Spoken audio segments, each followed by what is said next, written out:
প্রাথমিক নিয়োগ দুর্নীতির এজেন্ট রাজ্যের মন্ত্রী। কুন্তল ঘোষের বাড়িতে উদ্ধার লাল ডায়েরি। সেই ডায়েরিতে নাম ছিল বোলপুরের বিধায়ক রাজ্যের মন্ত্রী চন্দ্রনাথ সিনহার। চন্দ্রনাথ সিনহার নামের পাশে সংখ্যায় লেখা ছিল 159 159 জনকে চাকরি সুপারিশ করেছিলেন চন্দ্রনাথ। রাজ্যের কারামন্ত্রী, কারা তার সঙ্গে যুক্ত, কারা টাকা দিয়েছিল রাজ্যের মন্ত্রীকে, কারা টাকার ভাগ পেয়েছিল, একের পর এক প্রশ্ন। আর এবার কুন্তল ঘোষের লাল ডায়েরিতে চন্দ্রনাথের নাম এবং নামের পাশে 159 লেখা। সব মিলিয়ে কি কি উঠে আসছে সূত্র এখনো পর্যন্ত। সৈকত সরাসরি রয়েছেন। সৈকত, চন্দ্রনাথ সিনহা জামিনের মামলা শুনানি আজ। গতকাল ইডির তল্লাশিতে উদ্ধার নথি আজ পেশ করতে পারেন তদন্তকারীরা। বাড়ি থেকে 41 লোক, 12 কোটির সম্পত্তি, সব মিলিয়ে আর কি কি খবর?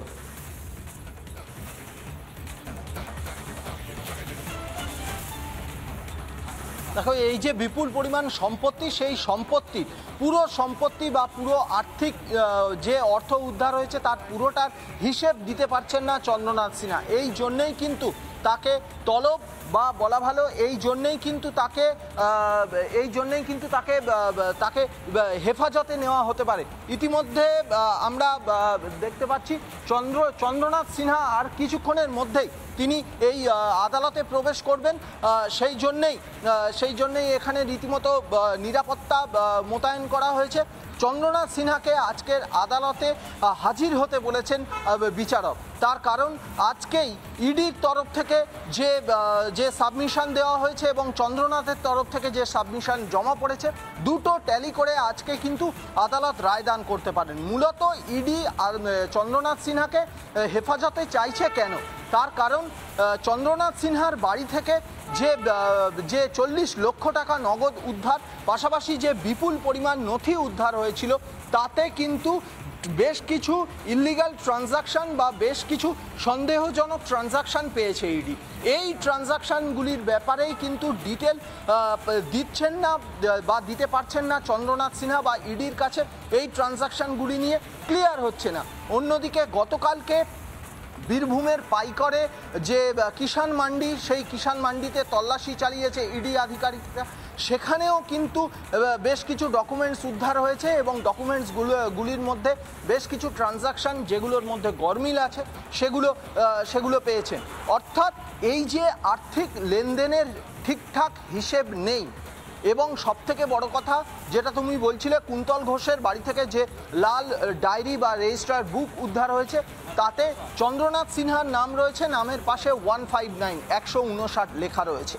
এই যে দুটো বিষয়, এই দুটোর মধ্যেই মিল খুঁজে পাচ্ছেন না। বেশ কিছু জায়গায় মিসিং লিঙ্ক রয়েছে, ইডি আধিকারিকরা মিল খুঁজে পাচ্ছেন না। সেই জন্যই কিন্তু চন্দ্রনাথ সিনহাকে তারা হেফাজতে নিয়ে জিজ্ঞাসাবাদ করতে চান। একেবারে এক্ষেত্রে দাঁড়িয়ে আগাম জামিনের মামলা শুনানি, জামিন মামলা শুনানি। অন্যদিকে আজ ইডির তরফ থেকে আদালতে কি নথি পেশ করা হবে, নজর থাকবে সব দিকে।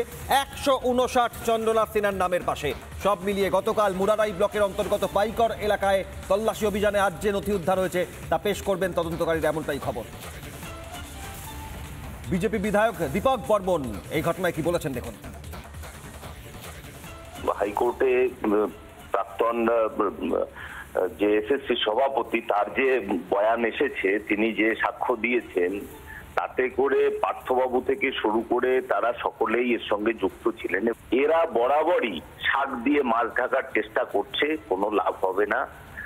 এদেরকে অবিলম্বে এদের সাজা হওয়া উচিত এবং এদেরকে মানে কঠিন থেকে কঠিনতম সাজা দেওয়া উচিত। কারণ একটা প্রজন্মকে সম্পূর্ণ ধ্বংস করে দেওয়ার দায় এই চন্দ্রনাথ সিনহাদের উপরে আছে।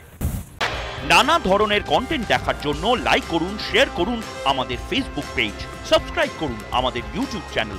পাশাপাশি অন্যান্য ব্রেকিং নিউজের জন্য অবশ্যই চোখ রাখুন রিপাবলিক বাংলায়।